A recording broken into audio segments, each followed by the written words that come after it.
Hello, Megamaniacs. Today on the PC Engine Files, we are talking about a game that is both exceedingly rare and potentially completely pointless.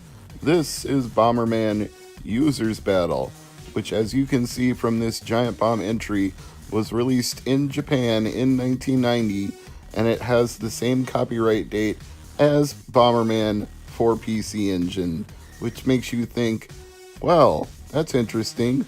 Why did they release two Bomberman games at the same time in the same year for the same platform? Well, they kind of didn't. So far as anybody knows, this was never actually released commercially. It was only available in demo kiosks at stores in Japan or possibly at tournaments where Bomberman was being played, but it was never packaged and meant for consumer purchase at stores, and copies are exceedingly rare as a result. As few as 1,000 may have been produced, and if you find one and you want to buy one, woe to you and your wallet, because you are going to sink at least $1,000 into a copy of this game. The only one I can find on eBay as of the recording of this video is going for $1,100. And that kind of price makes me think counterfeiters would have a field day making fake ones to sell if they thought they could get away with it. This one looks pretty battle worn if you look at these images. It's scratched, it's scuffed. Now, obviously, you could fake all of that stuff, but I suspect this is a genuine copy because the seller has an exceedingly good reputation of 99.8%. And for the price of $1,100, they're actually throwing in the shipping for free. And they show it working on an actual PC Engine hooked up and running. So I think they're going for credibility here and trying to show you that it's not a counterfeit. But believe me, for $1,100, there would be a lot of temptation to try to make a fake cue card and pass it off as the real deal. The good news is you really don't have to spend $1,100 because it's been dumped and it's out there. I'm not going to tell you how, I'm not going to tell you where, but it's widely available if you want to try it in emulation, which you really should instead of spending $1,100 for a physical copy of it. Not to mention the fact that it's the same as Bomberman, but less. For $1,100, you're actually getting a stripped down version of the game that literally lives up to the title, Bomberman Users Battle. That's the only thing you can do is battle other opponents. You don't even get a computer opponent in this game. That's why some people suspect that this may have been meant for tournaments, because it's basically copying the multi-tap adapter for PC Engine, or as we knew it in the United States, the Turbo Tap, which allows up to 5 controllers to be plugged in at one time, which at the time made this the most sophisticated multiplayer version of Bomberman that was available on the market. There was a Super Famicom / Super Nintendo Bomberman that supported 4 players via multi-tap, but for the longest time the PC Engine had that beat. Now, there was a special edition that was never commercially released called High 10 Bomberman, which was made for Hudson Soft tournaments and events that would have exceeded the scope of Bomberman Users Battle, because as High 10 implies, 10 players could play it at one time. And it is widely believed, although I don't have any access to the code to know this for a fact, that that was the version that inspired the Sega Saturn Bomberman game, which was the first commercially released game that supported 10 players via multi-tap. So Saturn Bomberman eventually trumped the original Bomberman, but in between there was a game that you could play but only at tournaments and special events that were held by Hudson Soft that trumped this version. To make a long story short, you could play multi-tap Bomberman without playing Bomberman Users Battle. It was a standard feature in Bomberman, so all Bomberman Users Battle does is take away things that were in the original Bomberman and make it so that this could only be played at tournaments against human opponents, which means it would be irrelevant to release it to home consoles anyway. Why would they commercially package a stripped down version of the game? I can't fathom a reason. I don't think you can fathom a reason. There is no reason. That's why it doesn't exist, and that's why there are so few copies of this out there, because it was only made for a very limited purpose. They didn't want people hanging around playing the adventure mode Bomberman, going through various single-player quests of Bomberman. They just wanted people to show up for the tournament, play against other opponents. Whoever won the tournament would get a prize, and everybody would go home. And some of those copies obviously wound up getting into the hands of the general public later on, which is how there's one copy on eBay for over $1,000. But don't buy it. If you want to try Bomberman Users Battle, just emulate it. Hello, Megamaniacs, and welcome back to the PC Engine Files, where today we're taking a look at Ordyne from 1988. It started out as an arcade game, and later came to PC Engine and eventually TurboGrafx-16 in the United States. Now, Namco themselves describes this as a comical action shooter, but I think it straddles the line between that and what I would refer to as the cute-em-up genre, particularly games like Fantasy Zone, which this has a lot in common with. Not everything, but some very familiar elements in terms of not just the cute look, but the actual gameplay aesthetics. For example, when you shoot down a whole wave of enemies, you pick up these crystals that are akin to the coins in Fantasy Zone, where the more of them you collect, the more upgrades you can buy. And just like in Fantasy Zone, when you buy an upgrade from the shop, it's not a permanent upgrade to your ship. It lasts for a finite amount of time and then wears off and you go back to your stock shooter. So if you've played Fantasy Zone before, Ordyne will feel very familiar, sans the bases that are spitting out enemies that you have to destroy. It's more of a traditional side-scrolling shoot-'em-up, but it definitely has the Fantasy Zone elements within it. Ordyne was one of the first games I got for my TurboGrafx-16 when I started collecting for the system in the early 2000s. And at the time, it was a very reasonably priced game. It wasn't in high demand, and I don't think it was that well known outside of its native Japan, where when it came out in arcades, it was a very successful game. In fact, Game Machine listed it as the second most successful table arcade game of 1988, so pretty high on the list for Japanese players, but I don't think it ever captured that market here. Probably didn't sell that well when it was ported to TurboGrafx-16, and the TurboGrafx-16, as we all know, didn't sell very well here at all. So a lot of factors working against there being a plentiful supply of Ordyne. So at first, when the retro collecting game enthusiasts were sort of an obscure niche, you could get Ordyne fairly cheaply, and I did. But these days, it's not going to be that way. The PC Engine version is slightly more affordable if you have a HuCard converter. Loose, $21, complete, $28, and for the has to be sealed and never opened people, $81. Now, if you want the TurboGrafx-16 version that came out in the North American territories, you're going to pay $42 loose, $63 complete, and $120 sealed. Obviously, the prices will change after this video. They may go up, they may go down. But the bottom line is, the price has gone up significantly since the days when I first got into the system, so judge accordingly as to whether or not you would want to get Ordyne based on this video and the current price it commands, and definitely emulate it first before you make those kind of decisions. Now, I personally enjoy Ordyne because it's a shooter that forces you to learn the ropes, but it doesn't punish you excessively with undefeatable waves of enemies where if you don't have every single thing down pat, you're just absolutely screwed. The crystal system for collecting power-ups from the shop is a rewarding system because if you do memorize the wave patterns and you get the crystals, you can get temporary boosts that will make your gameplay experience a little more manageable. Like when you get to the boss at the end of the first wave, if you have the triple shot, it's much easier to take out the gun turrets on the top and the bottom of the boss, and then you can concentrate on the weak point in the middle.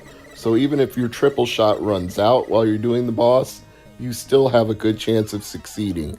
My advice for first-time Ordyne players when you get to that end boss is stay all the way to the left, because it fires one charged shot that moves really fast.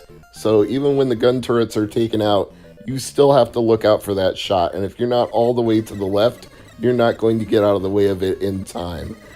Unless you've gotten a couple of speed boosts, but again, I don't know if that would help because I imagine they wear off just like the gun reload does. So don't count on the speed boost saving your ass when you're fighting the boss. I would just knock out the top and bottom gun turrets and then get all the way over to the left and make sure you dodge the enemy shots that are going to one-hit kill you and take out that spot in the middle, that weak point. Just use the same kind of tactical shoot-em-up strategies you would use on any similar game like Gradius or R-Type. You've got that skill set, then you're going to be fine with Ordyne. In case you're wondering, there is a plot to this shoot-em-up game. You don't need to know it to play it, but I'll go ahead and share it with you anyway. You're the genius scientist Yuichiro Tomari, and your assistant is Sunday Chin. You are attempting to rescue Yuichiro's fiancé, Kana Ibara, from the evil Dr. Kubota and his army of robotic minions. Why did Dr. Kubota kidnap your fiancé? That I don't know for you. I'm just telling you what I do know, and you're off to rescue her. And to rescue her, you have to defeat all of his minions, which include this enemy boss ship that you see right here. That's the game. Is Ordyne something that you have to have? Well, it's not the most important shoot 'em up out there. It's not the greatest shoot 'em up out there. If I had to put it on a scale of 1 to 10, I would say it falls somewhere between 6 and 7 in terms of quality. It's not a classic. It may be better regarded where it was more successful in Japan, but here it's obscure for a reason. It doesn't stand out compared to much better examples of the shooting genre or even the shoot-em-up genre. If I was ranking them, I'd put Fantasy Zone up near the top of the list. 8, 9, 9.5. It's one of my all-time favorite games, shoot 'em up or otherwise, and Ordyne is decent, but it's not that good. It's certainly not $42 loose and $60 complete good. So my recommendation to you is if you have an EverDrive or a Super SD System 3 or a nice computer with a good emulator, try this one first. I know I always say that, but the prices for TurboGrafx 16 and PC Engine games don't seem to go down very often.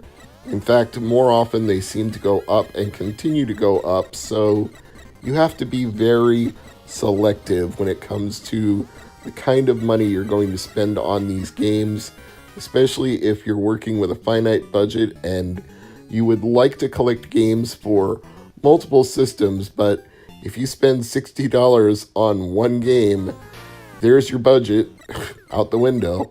So take into account that Ordyne is good, but maybe not $60 good. And even at that, it's still one of the more affordable TurboGrafx games, which just goes to tell you how ridiculous it's gotten over the past few years. So hopefully with the PC Engine files, I'm doing you the service of at least letting you see what it's like, letting you know what it's about, and giving you that opportunity to evaluate it by watching this video and then trying it yourself and evaluating it and making an informed decision, because woe betide to anybody who just goes out and buys every single one of these games for TurboGrafx 16 without knowing anything about them, possibly not even enjoying them, and having sunk a small fortune into trying to complete a set of these games, which, quite frankly, you can't do, because When you get to the stuff like Magical Chase, it's impossible to find and so stupidly expensive if you could find it that you wouldn't do it. And even if you would, what are the chances it could be a fake? Because the incentive to counterfeit something for the prices those go for is so high. People are counterfeiting Pokemon games that go for far less than things like Magical Chase, so I can't rule out the idea of somebody trying to do it and you not being able to tell the difference, and then you've spent a lot of money on something that's just a trophy piece and doesn't even belong in your trophy case because it's fake. So be careful. Buyer be warned. But Ordyne probably isn't being faked that much. I wouldn't say not at all, because anything and everything is possible. I've seen fakes of Sega Genesis games that ship direct from China on eBay, which should be your first tip-off. Sorry to the Chinese market out there, it's just true. And second of all, if it goes for $5 or $10, and normally a North American copy of that game goes for $50 or $100, you're not getting an authentic game. Just know that. And instead of giving a Chinese bootlegger your money, you should just emulate it in that case anyway, because they're not paying the rights holders, so nobody is benefiting from that transaction. The bottom line is, to come to a close on this episode, I like Ordyne, but I also like the price I paid for it at the time, which definitely wasn't more than $5 or $10. And maybe with inflation adjusted, that would be 20 or 30 now, but I don't think it would be 60, and I don't think I would pay 60 for this game. I'm Mr. MegaManFan, and as always, thank you for watching the PC Engine Files. Like, comment, and share. Those things help the channel out. And if you're new and you like the PC Engine Files, then subscribe and stick around, because we have a new episode every Tuesday at 8 p.m. Eastern, 7 Central. You don't have to be here when it goes live. You can watch them on demand anytime you want, as well as the whole PC Engine Files catalog. I've got no shortage of episodes, and there are no shortage of games for this console, so we'll have a lot to discuss in the months and years to come. Again, thank you for watching, and I'll see you next time.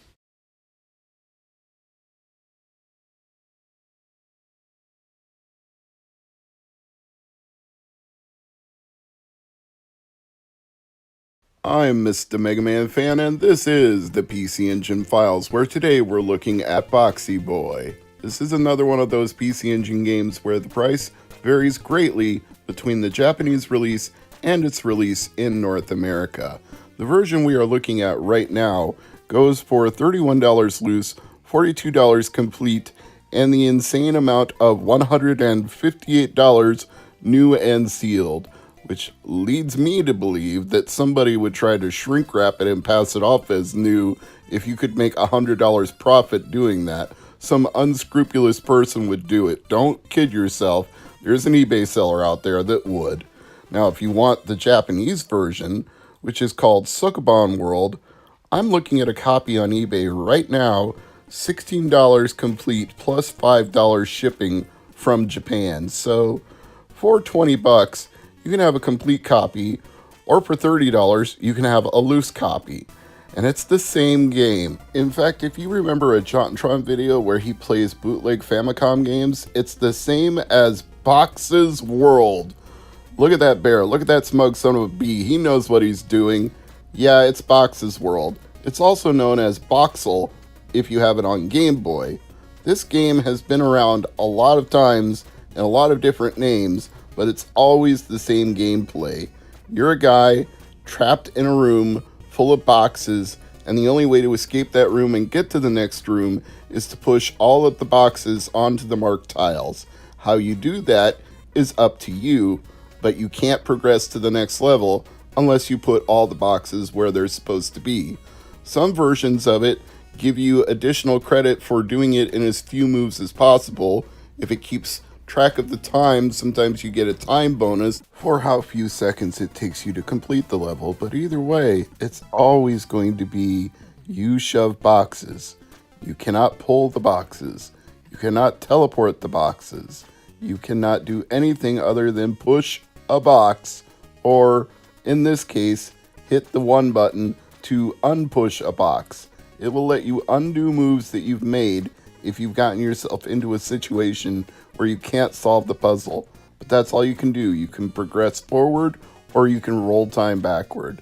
Now, the question you have to ask yourself at this point is, does Boxy Boy or Sokoban World do anything different from any other version of Sokoban that would justify spending $40 on a complete copy of it?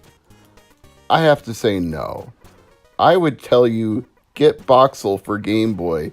That goes for $8 loose, $20 complete. You might want to argue that it's not in color and that maybe the music on this version is better, but if you have a Game Boy Color, a Game Boy Advance, or a Game Boy Player, you can select your own color palette. And I don't think the graphics are that much different or the soundtrack is that much better or worse that you should spend double that just to get a PC Engine version, which is why I've never owned a copy of Boxy Boy, because I've always known this was the same game as Boxel, as Sokoban, as Box's World, and there's only so much room in my life for a box-shoving game, even if it's a fun one. I'm not going to say Boxy Boy isn't fun because I like puzzle games, and this is kind of up my alley, but it's not the kind of up my alley to justify spending $40 on a complete copy for TurboGrafx 16 or $20 for it on PC Engine. But if you're looking to complete a collection, that's certainly not the top of the range. That's not the mountain peak that you're going to go over and break the bank trying to complete a collection. So if you're looking for I use air quotations when I say this, affordable game for PC Engine, Boxy Boy is not the worst one. It's just possibly something that's redundant if you already have a similar game on a different platform. And there's a high chance that if you're a retro game enthusiast or a video game collector, you've got a version of this, because I am not exaggerating when I say it came out on just about dang near everything. In fact, there are so many different versions of Sokoban that the Wikipedia page for Sokoban doesn't even list Boxel as one of them. If you go to the Boxel page, it says, in Japanese, the title of this game is Sokoban, so they know, but the person who edited the Sokoban page itself doesn't know. That's a problem with Wikipedia often, that the left hand doesn't know what the right hand is doing, and these things get left out. But you can find this on Game Boy, you can find this on PC Engine, you can find this on Sega Genesis, you can play it on home computer, you can play it on iOS devices, you can play it on Android devices. You've got lots of options, and some of them would even be free that you wouldn't have to pay for a copy. Now, as for its critical reception, Retro Gamer's Paul Driscoll recommended it to puzzle enthusiasts, but said that other gamers would not enjoy it. That seems accurate, Paul. I'm not going to disagree with your assessment. On GameFAQs, it currently has a rating of 3 stars out of 5, fair to average. I would say that's on point as well. It's something you can pick up and play for a little while, but eventually you're going to want to do something more fun or more exciting. You'll run out of gas and decide, yeah, I think I've had enough of shoving boxes around. But it's not terrible. It's not unplayable. It doesn't have difficult controls that are hard to master and don't respond when you push a button or a D-pad. Everything works the way it's supposed to, which I suppose is a side effect of the simplicity of Sokoban, is there's not too much to screw up here. It's kind of like having a maze game where all you do is move through the maze until you reach the exit. How badly can you screw that up? Of course, I say that knowing there's a ZX Spectrum compilation out there on cassette called Don't Buy This, where inept programmers doing the most simplistic of concepts still made games that looked horrible and were almost unplayable. So, no, you could screw up a simple maze game, you could screw up a Boxel game, you could screw this up on PC Engine, but they did not. So, If you're looking for a competently programmed puzzle game that's inoffensive but costs more than I think you should pay for something like this, then go for Sokoban World, because at least it's the cheaper version compared to Boxy Boy. All you're paying for when you pay the extra $20 is North American manual, North American artwork, and North American compatibility with TurboGrafx 16. But if you have an EverDrive or a Super SD System 3, you don't even need to worry about that, because Sokoban World is going to work for you. And if you have a HuCard converter, you can get around that problem as well. So I say Sokoban World over Boxy Boy, but I say Boxel over both of these things. I'm Mr. MegaManFan. This is the PC Engine Files, and I thank you for watching. If you're new to the channel, hit subscribe because it helps us out. And if you like or share the video, that helps too. Commenting is really good because YouTube measures this thing called engagement, where the more people interact with your video, the more they will recommend the video to other people. So the comments always help. I thank you, and I say I will see you again in 7 days for another installment of this very series. But bye for now.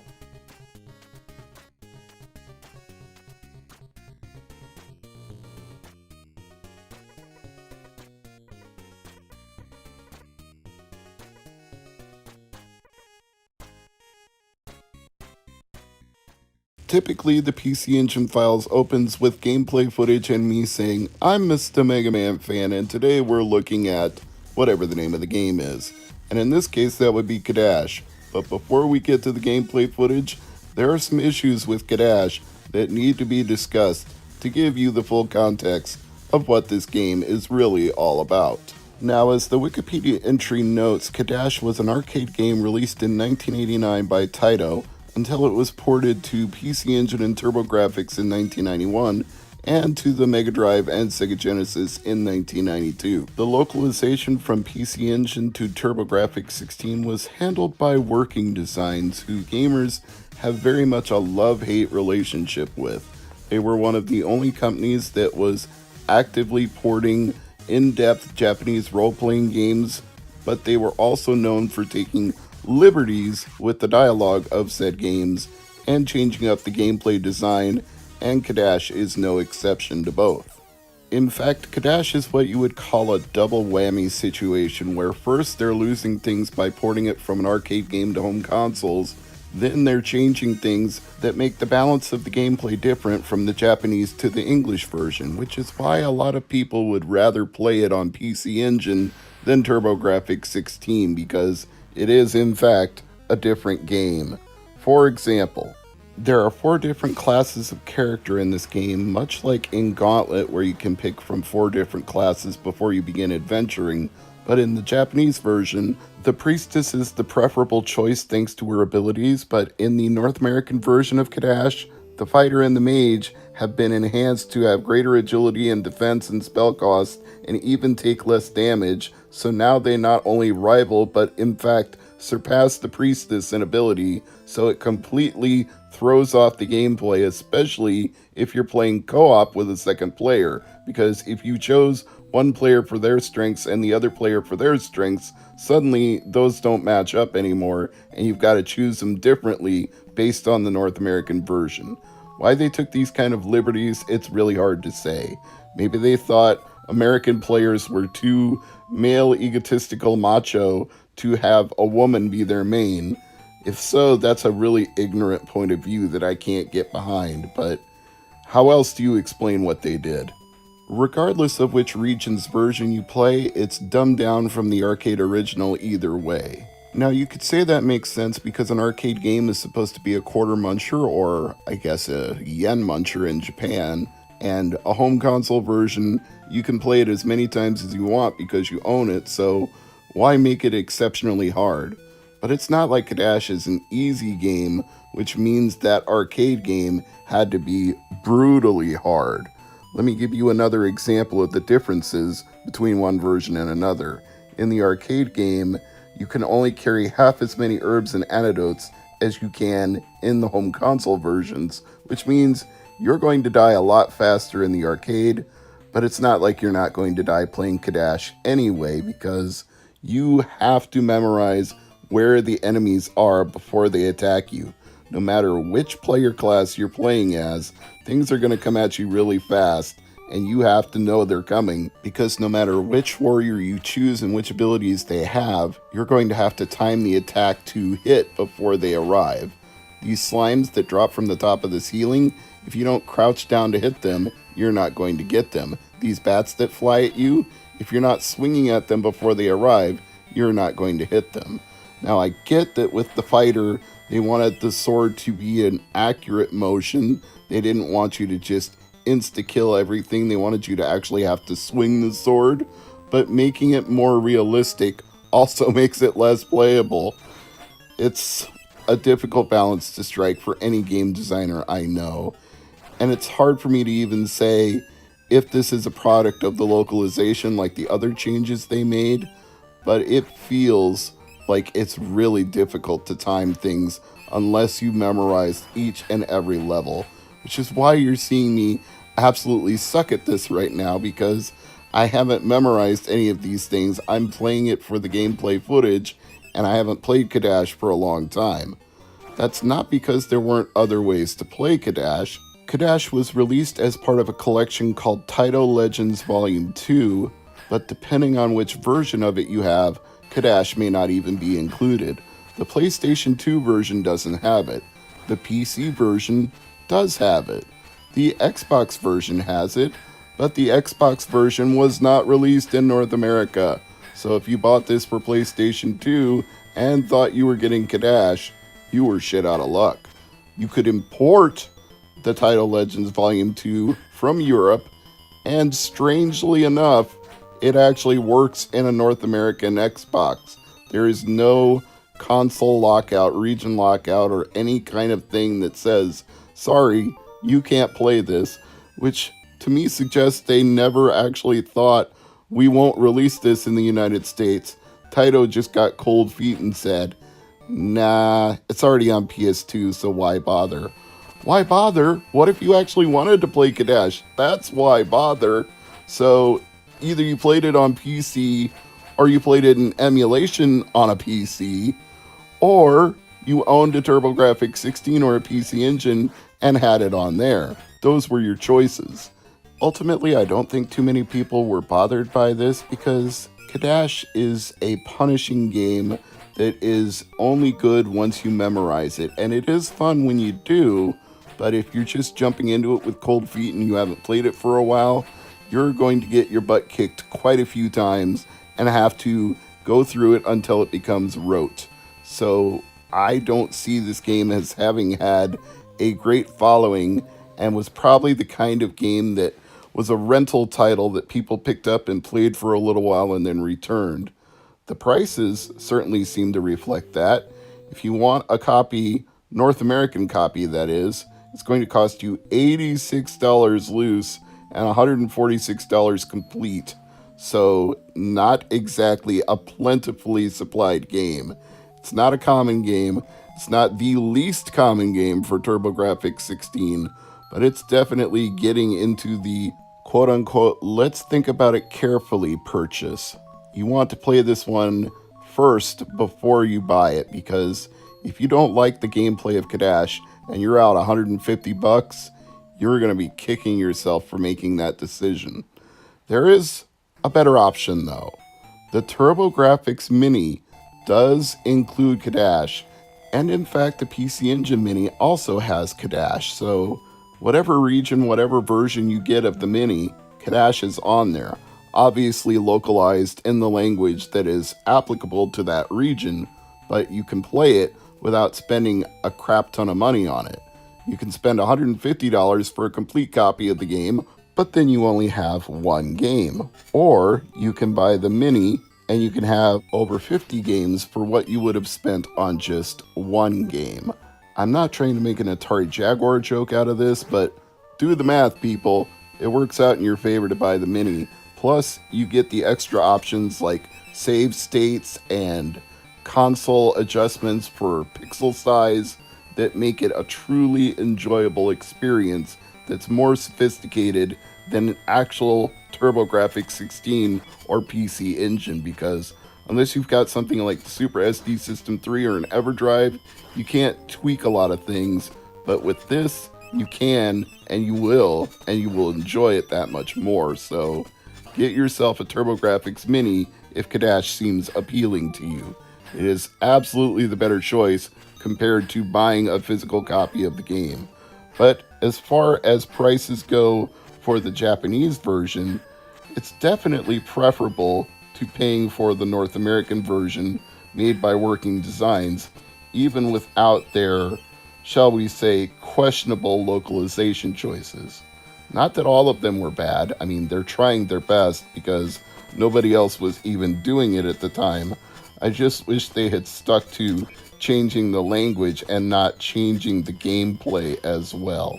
If you want to import it and you have a Hue card converter that you can use on your TurboGrafx or Turbo Duo, you can get it loose for 35 bucks, and if you want it complete, you can get it for 69 bucks. So it's not super cheap, but it's definitely cheaper than $150 for the US version and $80 for the loose card of the US version. So PC Engine saves you some money in this case, but TurboGrafx Mini or PC Engine Mini or even the Core Graphics Mini is the better value, comparatively speaking. Cadash is worth a look. It's not for everybody, but there is some merit to this game that I think is enjoyable enough. I'm Mr. MegaManFan. This is the PC Engine Files. Like, share, and subscribe to help the channel, and I'll see you all in another week. I'm Mr. MegaManFan, and this is the PC Engine Files, where today we're talking about Keith Courage in Alpha Zones, which was the pack-in game for the TurboGrafx 16. I want you to ponder that for just a second. This game was released in North America with the TurboGrafx on August 29th, 1989. Just a few months later, Bonk's Adventure came out in Japan on December 15th, 1989. So it was in development before the TurboGrafx 16 came out here. And if they had just waited a few months, they could have had Bonk's Adventure as a pack-in title, which would have been a much preferable choice to Keith Courage in Alpha Zones, which even to this very day, I still can't work up any enthusiasm about, because this is a very clunky, hard to play, and not much fun game. It's a shame really that they didn't get this right, because there are things that I could have appreciated about it, given that I'm a fan of anime and I would definitely be more interested as an adult gamer than I would have as a kid if I'd had a TurboGrafx 16 back then. Of course, the name Keith Courage in Alpha Zones doesn't give you any idea that it's from anime, so you have to go and do some research and find out that it's based on a television series called Spirit Hero Wataru, and the Japanese name of the game was Maishin Aiden Wataru. Sorry if I butchered that pronunciation, I'm a gaijin, what can I do? Hudson Soft would go on to release another game based on the same anime, and this one was called Maishin Aiden Wataru Gaiden Famicom, which you can probably guess from that name is a Nintendo Famicom title, so this was definitely not a console exclusive series. It bounced around, but it's probably best known because of being a TurboGrafx pack-in. Now in this North American localization, you are the titular Keith Courage, who is a very slow-moving and very hard-to-control side-scrolling platform adventurer.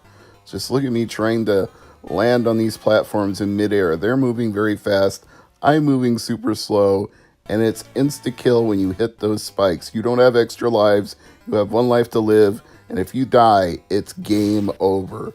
So this time I'm not stopping and talking to any of these villagers.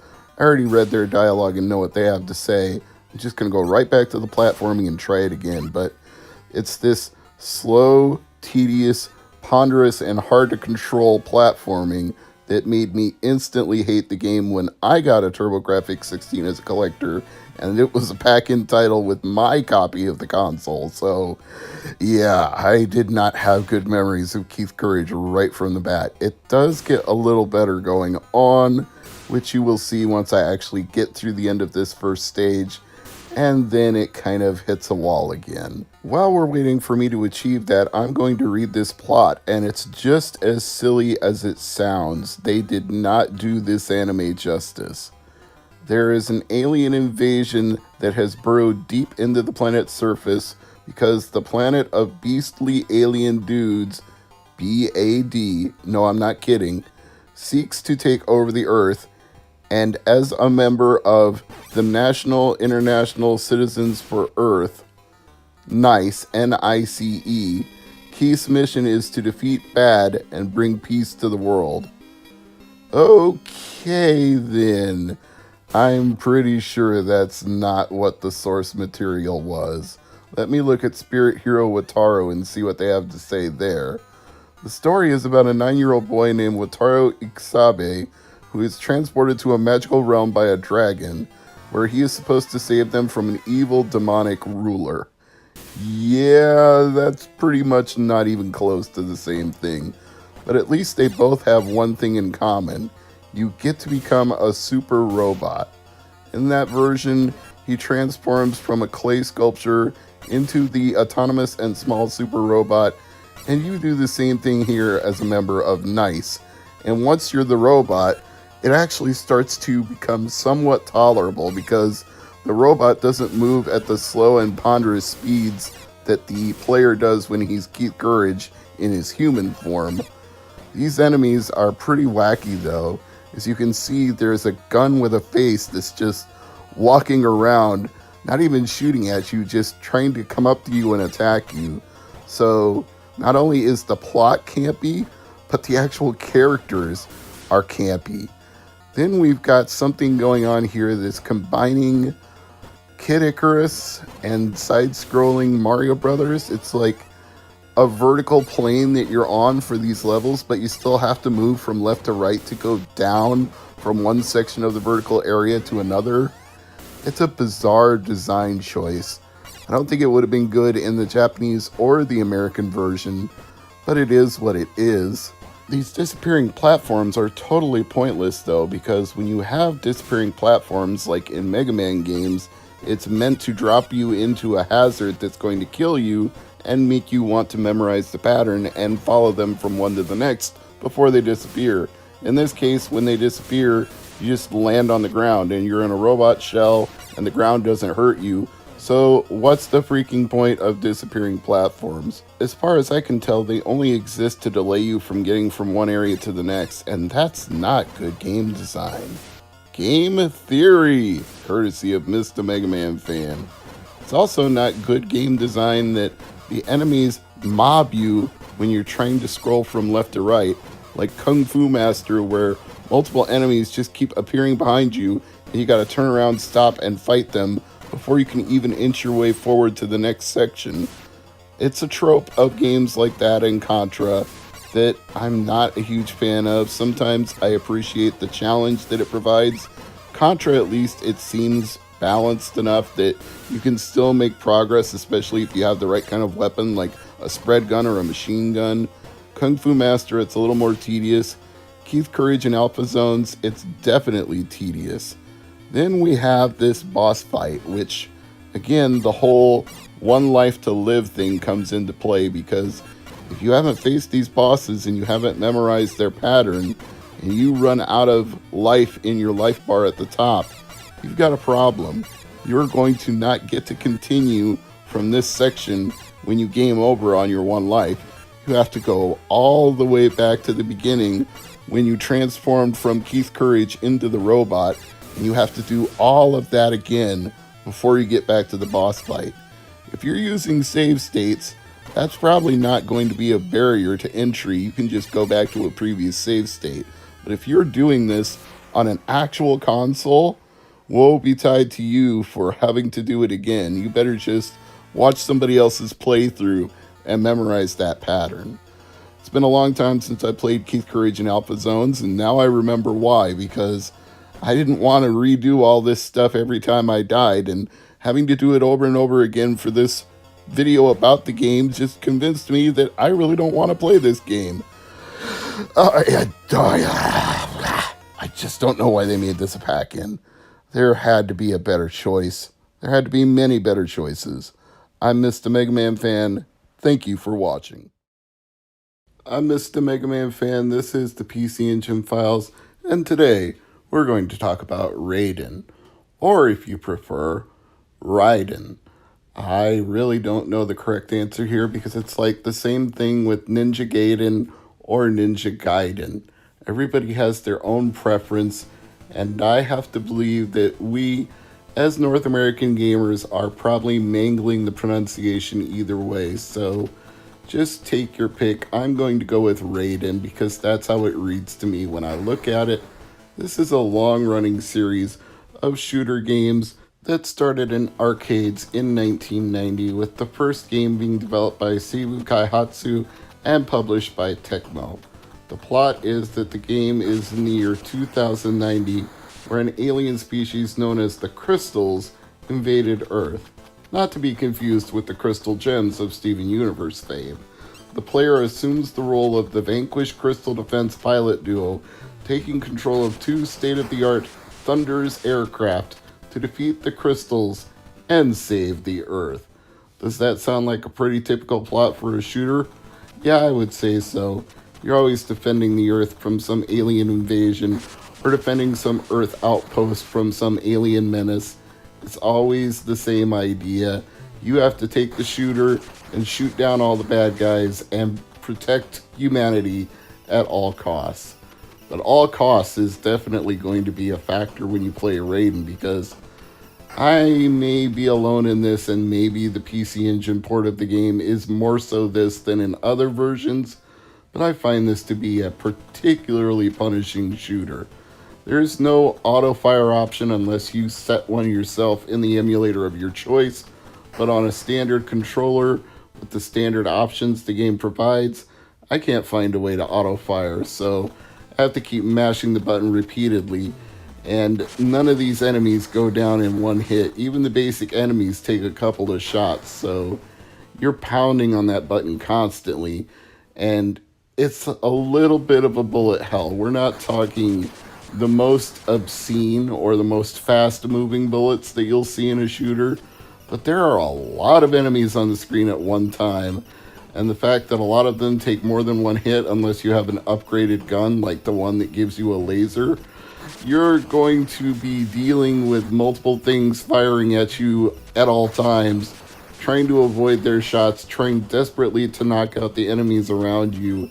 And unless you've just absolutely played this to the point that you've memorized every last detail of Raiden, you're in for a rough time. And it's sad for me to have to describe it that way, because I think it looks visually impressive in this TurboGrafx/PC Engine port. I can't compare it to the original because I never played the original, but this version certainly looks fine. If it had auto fire, I would probably enjoy it a lot more. You do have bombs that would help you clear out enemies if you had a full stock of them, but it limits you to just 2 or 3. This is not a loadout bomb that replenishes. You get like 3 chances to use it and then you're out. I don't even know if you could pick up more bombs through power-ups, because I don't even survive long enough for that to become a factor. In fact, the game itself must know this is pretty brutally punishing, because it gives you 6 continues and multiple lives per continue.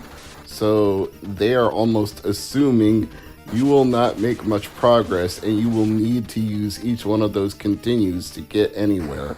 I did manage to use enough of them to get to this first boss of the first stage, and although I can say that I got there, I can't really get beyond that because there are 2 tanks spreading bullets at you in multiple directions, and even using your entire stock of bombs doesn't take out the first tank, so you have to weave around the moving fire of both enemy tanks as they follow the tracks that their treads roll through, and I get to a point where I'm almost able to evade their patterns and land damage, but I can't land enough damage to destroy either one of the tanks, and inevitably the bullet hell catches up to me.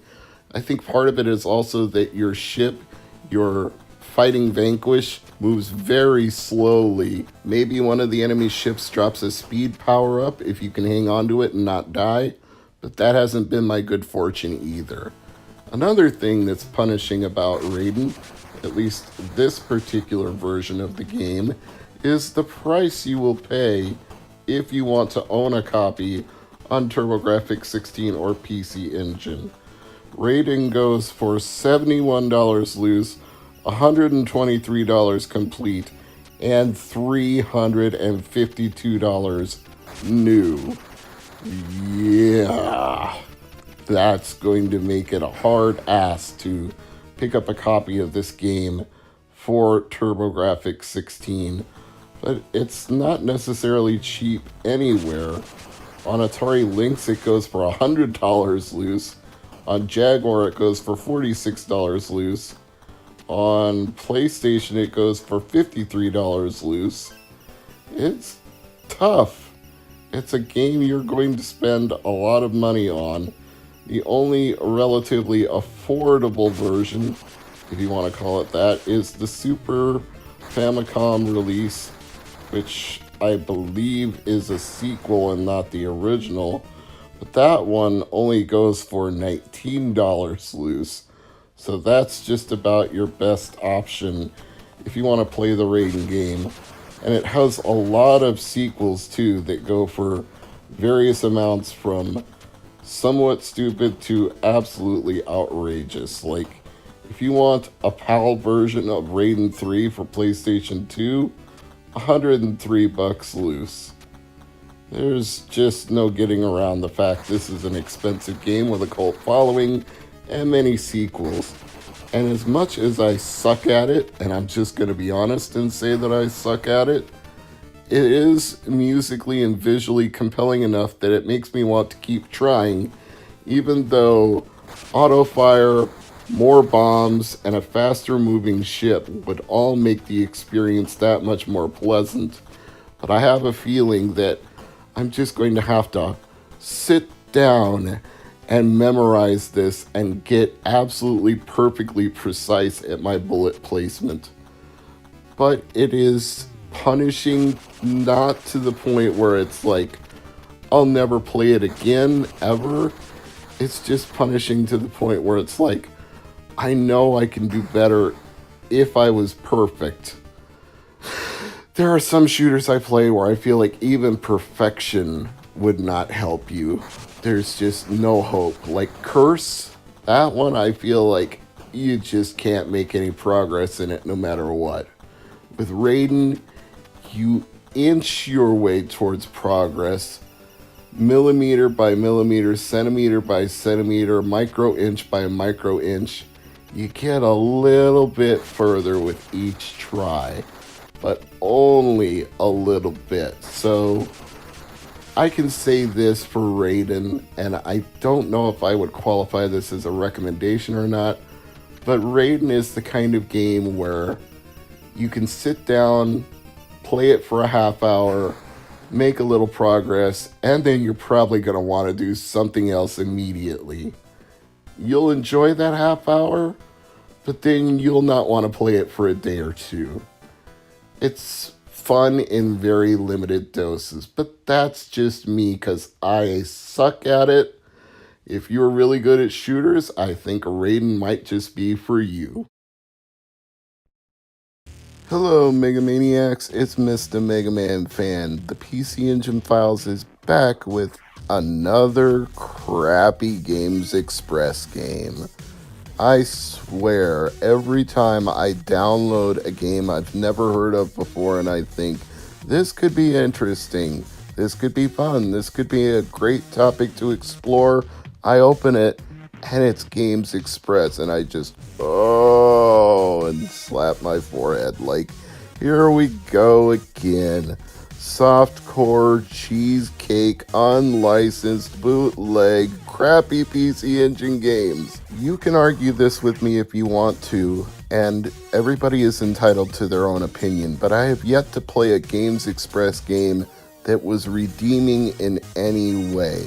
They are unapologetically garbage. They knew what they were doing when they made these games, They were aiming for a very specific market, and that market was horny cisgender males who get their kicks off of softcore cheese in video games in an era that predates being able to easily download as much of it as you want from the internet. These are also the kind of people who would rather buy it in a video game than go to an adult store and buy an adult magazine or an adult video. Why these people exist, I really can't say, but I know that this has been a trend going all the way back to the Atari Video Computer System, or as you may know it better, Atari 2600. Yes, that low-powered system with its chunky pixelated graphics actually had adult games that were only sold in adult stores and even came with a lock and key so you could theoretically keep them away from your children. Personally, I've always preferred the explanation that the games were so terrible that you kept them under lock and key so you wouldn't play them, which is how I would describe anything made by Games Express as well. The plot of this game, if you can call it a plot, is incredibly simple. You have to answer trivia questions correctly, get enough of them right in one round, and one of 16 panels is flipped over to reveal part of an adult picture. And then to reveal more of the picture, you have to continue to answer trivia questions correctly. But if you miss 10 times, the game is over and you don't get to see the full picture, which I am very thankful for because I don't want this video to be flagged, so I was trying purposefully to lose, and once in a while I would actually get a question right, to my horror and dismay, but I never got more than 2 right in one round before I got a game over, so my footage was ultimately saved from having to go on the proverbial dustbin of history. If I'm trying to be nice about this game, the best things I can say are that there's a selection of 8 different characters who you can play to reveal, so at least they were trying to offer some variety, but the end result is going to be exactly the same no matter which of those 8 you pick.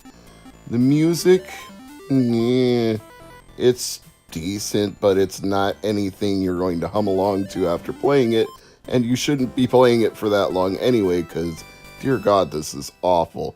Why? Why, Games Express, why? They have like a dozen PC Engine games, so this must have been a profitable endeavor for them, but I can't imagine reputable video game stores in Japan wanting to prominently display these games and sell them to anybody who would happen to walk in, regardless of their age. If they did, oh man, that had to have been scandalous. That had to have been even worse than what happened with Night Trap.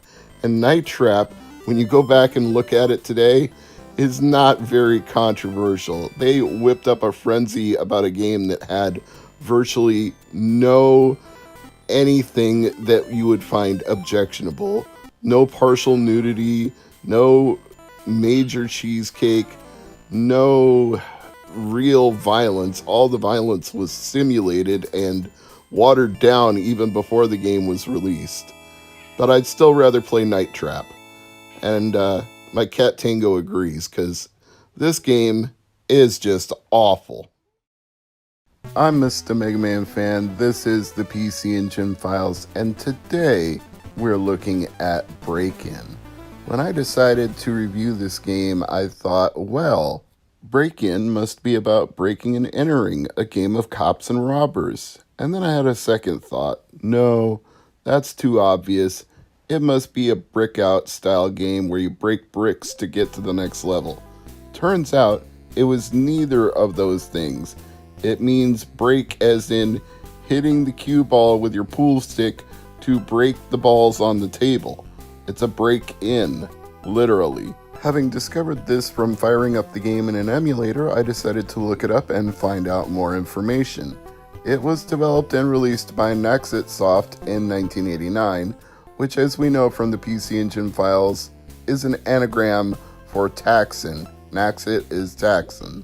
This was only released in Japan, which is a little strange given that it's entirely in English and probably wouldn't have been hard to port to TurboGrafx 16, although they might have wanted to clean it up a little bit for the English market, because some of the English they use is a little awkward. Like when it's your turn to shoot, it says, please shot.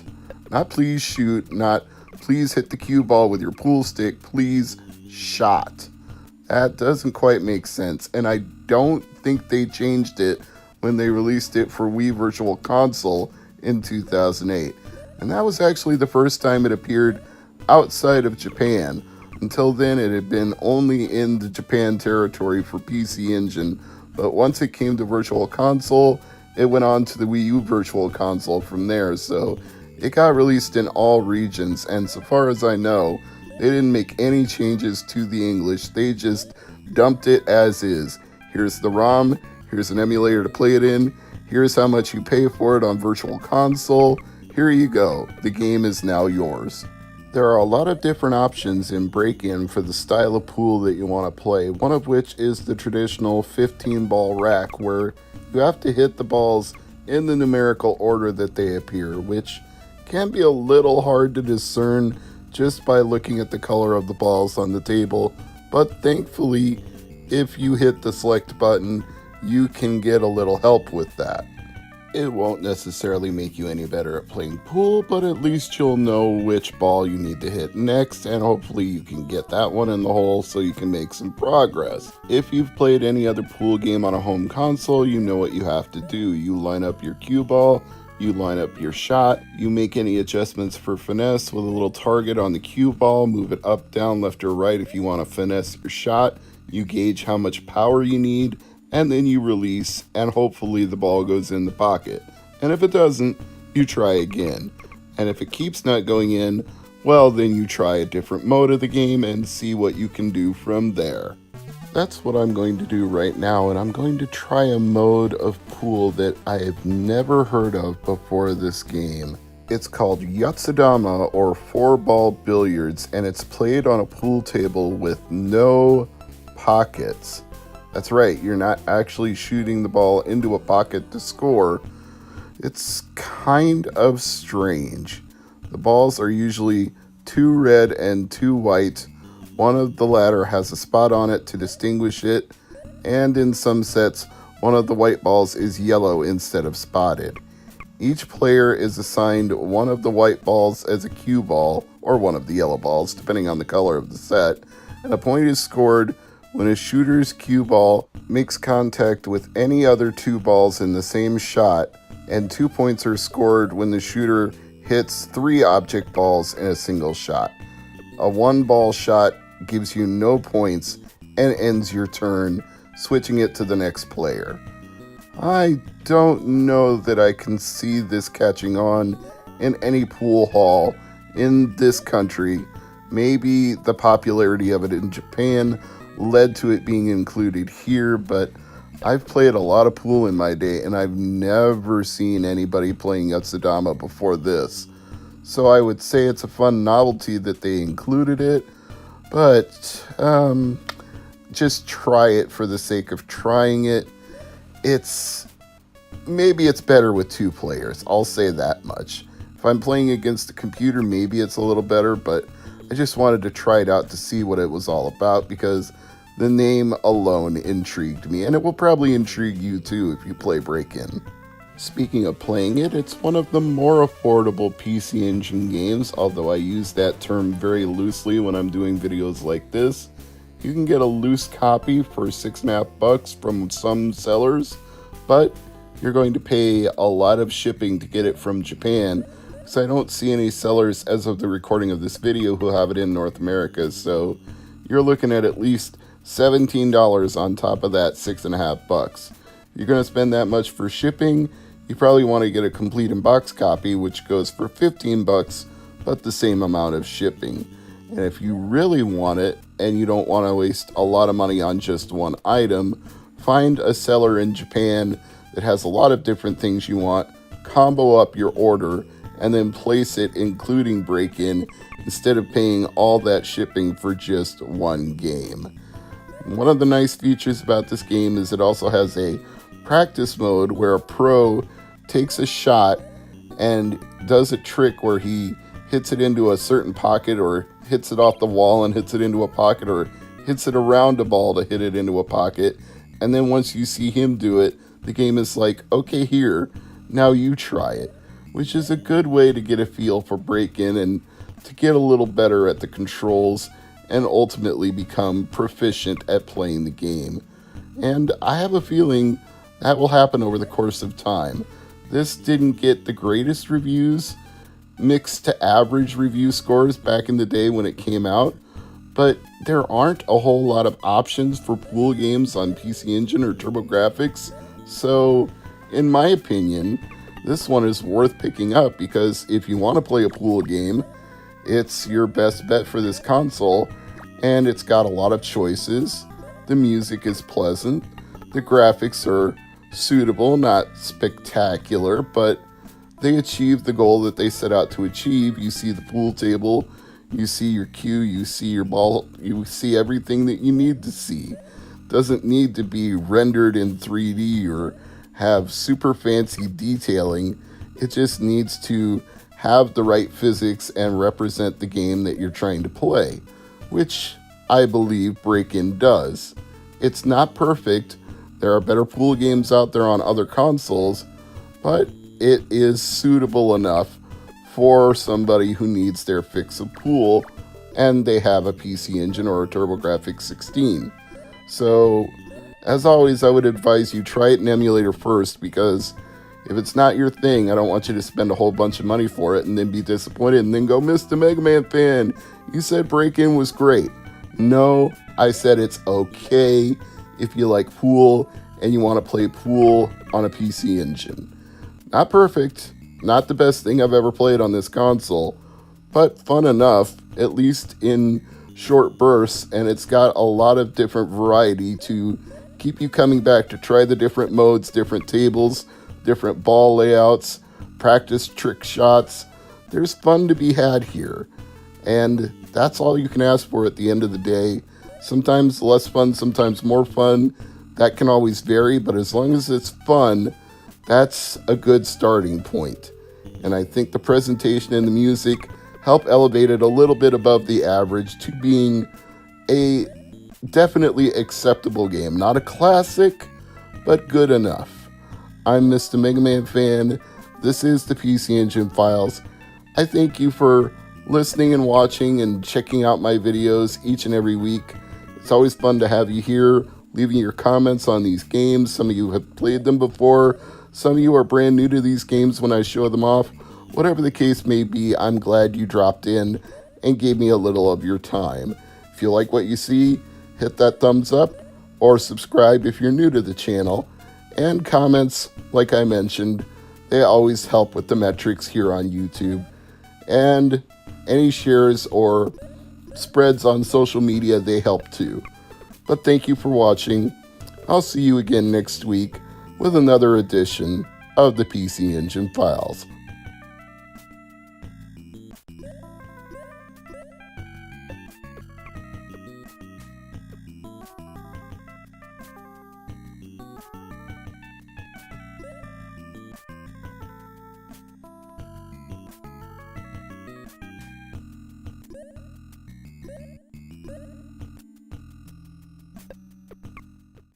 Today on the PC Engine Files, we're going to be talking a little bit about Japanese culture, starting with what they call taiga drama. I'm your host, Mr. MegaManFan, and a taiga drama is what NHK calls their annual, year-long historical drama TV series broadcast in Japan. NHK is known to gaijin like me as the Japan Broadcasting Corporation, and a comparable equivalent to them would be the British Broadcasting Corporation, or BBC. They're both funded the same way. You pay for a television license, and then they're broadcast over the air to everybody living in the country who has a television. They are funded solely through those licensing fees. So they have an obligation to provide educational and historical content to meet the government requirements of being a government broadcaster, and taiga dramas are one of those things.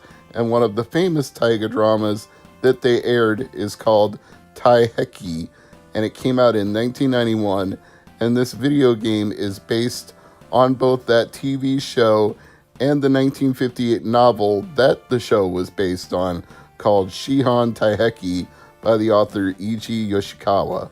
If you're not already confused, I've got bad news for you, because the well only gets deeper here, because that novel is based on actual historical events, because Taiheki is the Chronicle of Great Peace, a Japanese historical epic that was written in the late 14th century, covering the period in Japanese history from 1319 to 1367. That period of time is referred to by historians as Nanbokucho, a time of war between the northern court of Ashikaga Tokuji and the southern court of Emperor Go-Daigo in Yoshino.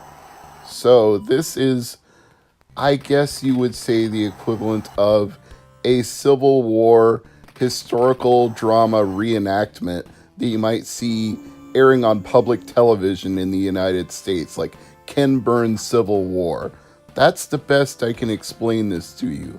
But unfortunately, what I can't explain to you is the actual gameplay of NHK's Taiga Drama Taiheki. Well, that's not entirely true. I can tell you it's a turn-based combat tactical game where you move units around in hexagonal grids, and then those units fight each other. You take your losses, the other side takes their losses, then you regroup and try to advance and conquer the other side. Which makes sense if it's based on a historical period where two sides were at war. That's great for a turn-based strategy game with movement of units and tactical battles. But sadly, due to it being in Japanese and me being even less fluent in the Japanese language than I am in the Japanese culture, I can't figure out how to play this without an English language patch. I got this far into the game and I got stuck. Whatever this symbol is telling me to do, I can't do it. I can't backtrack from this screen. I can't move forward from this screen. If this is a unit, I can't place it on the screen, and I can't move it to any other part of the screen, and I just end up mashing every button. The run button, the select button, the 1 button, the 2 button. No button is getting me anywhere. And this depresses me, because Taiheki Taiga Drama seems like a fascinating game with a really good soundtrack and an intriguing basis for a video game from a historical period that would be fun to explore in this form. I am definitely not immune to the appeal of those kind of games. Koei's games come to mind when I talk about this topic. Titles like Nobunaga's Ambition. If you like Japanese historical games, then I am absolutely positive that the NHK Taiga Drama Taiheki would be right up your alley. But without a patch, I'm stuck. So sadly, all I can tell you to do is enjoy the soundtrack as this video winds to a close. I'm Mr. MegaManFan saying this is a great game, and sadly I can't play it, or at least it appears that it would be a great game if I could. Like, share, comment, you know all the things that you can do to help the channel. And hey, if you want a game that I can actually play, go watch another episode of the PC Engine Files, because there are plenty more out there and plenty more to come. I'm Mr. MegaManFan, and again, thank you for watching.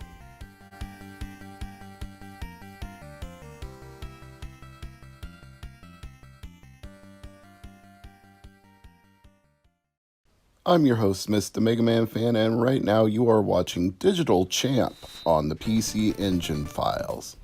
When I start up new games for the PC Engine Files, I tend to go into it blind without reading reviews. I just pick the name of a title that sounds interesting, and then I play it and find out exactly what it might be. And in this case, I was misled by the title, because Digital Champ had me thinking this would be some sort of game where you try to get a high score by being the best at playing some digital challenge. For example, being the fastest to complete a maze or shoot down the most aliens.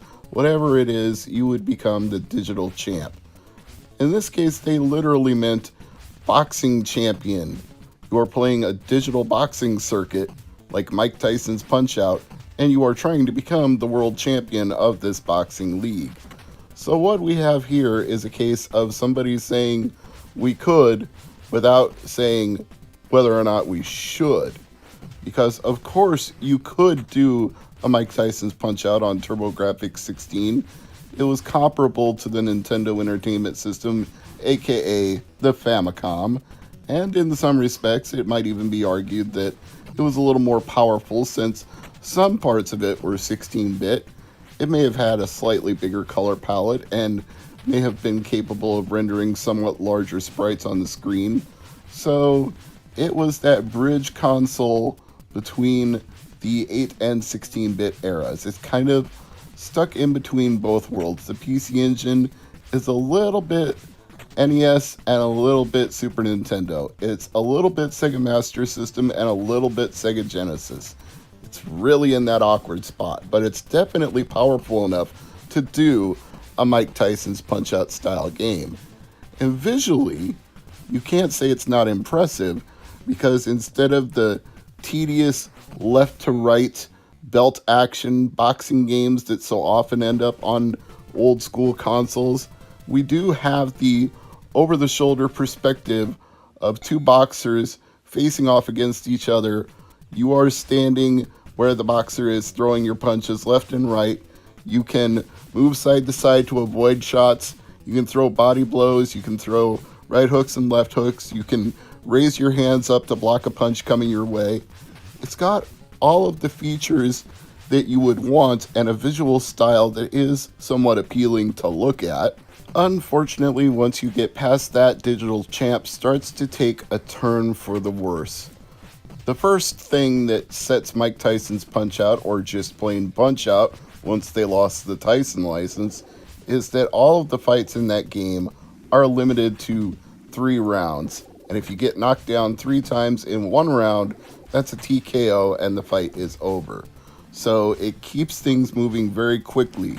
Win or lose, you know what the outcome is going to be, and that tends to lead to more excitement when you're playing. Here you have multiple 3-minute rounds, round after round after round, until you finally knock your opponent senseless, or vice versa, which arguably is more authentic to the Marcus of Queensberry rules of professional boxing as we know them as a sport. But just because you can doesn't mean you should, as I pointed out earlier. Just because you can mimic real boxing in a video game doesn't make it necessarily fun to be a video game. You want to take the elements of sport and translate them into a version of that is not tedious to perform. Imagine playing Madden and having that last as long as a real NFL game. Would you sit there for 2 or possibly even 3 hours to play an entire game of Madden? No, you wouldn't. And they know that, which is why the clock runs fast. And yes, the clock does run fast here, but that doesn't stop it from becoming banal and repetitive after a while. On the plus side, they do allow you to power up your shot. If you hold down the 1 or the 2 button, you can release a more powerful punch, and you might think, well, that'll speed the fight up and I'll get a knockout quicker. But the problem is, when you load up the punch, 9 times out of 10, your opponent moves out of the way before it can connect. So you waste a whole lot of stamina and energy because you're going to get hit and you're not going to land your hit. So you're better off throwing the pitter-pat shots that at least accumulate damage over time, as opposed to wasting all the effort to load up a punch and then have it miss completely. The other thing that's really missing from this game and that makes it suffer in comparison to Punch-Out is that there are no tells. With your Mike Tyson's Punch-Out opponents, they do little things like step back before they're about to throw a combo or drop their trousers when they're vulnerable, and then you know that you can land all of your shots and get a knockout blow, especially if you have a star saved up to throw that one big power shot. That's great. That's fun. It makes you learn what those tells are, and then you go after them when you see them so you can score a knockout and advance to the next opponent. Here, so far as I can tell, there are no tells. In fact, the only ways that you can even be certain that you're doing well is if you see your opponent's stamina drop and one of your punches lands a little bit of a mark on his face. They do kind of bruise up a little bit to let you know that you've hurt them, but just timing the punch and getting it to connect to land a bruise is a challenge in itself. Even when you're not wasting the time to power up a shot, you can still end up missing horribly because they dance so far back and forth in front of you. Again, realism, that's what a real boxing fight would look like. Nobody just stands still and wings punches unless they either have a supremely overconfident stance that, oh, I can knock anybody out with one shot. And sometimes people are actually good enough to do that, but most of the time, if you just stand there flat-footed, you're the one who's going to get drilled, not the other way around. Which is why you don't see a lot of boxers do that.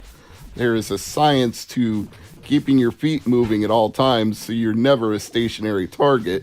You want to leave yourself the leeway to lead on your power shot, whether it's your left or your right hand. So you take a stance with that foot forward, and then you try to move in and out of range by dancing back and forth on your lead foot and moving laterally when necessary so that you can avoid the big return shots coming your way. You just don't get that kind of option in this game because you can move laterally, but you're not really moving forward or back. You're not moving in or out of your stance, even though your opponent is moving in or out of his stance, which makes it inherently unfair if you ask me. It's like they tried to do a 3D boxing game, but they got about 2/3 of the way there and then said, no, it's Mike Tyson's Punch-Out, just souped up a little. It's good enough this way. I wish that it was. I feel there are elements of a good game hidden within Digital Champ, which is probably why, even though it's a Japanese exclusive game, they did eventually release it for the Wii Virtual Console. It's just, if this was selling for 700 or 800 points back in the day, I don't think I would have spent the points in the Virtual Console shop, because there are much better titles worth the money compared to this. It just falls short. If they had refined it just a little bit, made it a little more arcade and a little less realistic, made it a little more of a game where you could actually land a punch as opposed to flailing away furiously and getting nowhere, you'd have something here. One review that I read, I believe it was the Video Game Den, said some opponents in the early stages can't even be beaten unless you use the turbo rapid fire option. When you have to cheat a game to that degree, when you just have to hold down the turbo and auto fire to beat an opponent, what fun is it? It should involve skill, strategy, finesse, learning the timing, learning the tells, getting the striking pattern down, and knowing how to throw the right punch at the right time, when to soften them up with a body blow, and when to land the big KO. It's just not here. There's no chance you should buy Digital Champ unless you are just desperate to add another title to your PC Engine TurboGrafx 16 library. To make matters worse, the game insults you when you lose. Well, let me insult it right back. Punch-Out, you are not Digital Champ, but thanks for trying. See you all next week.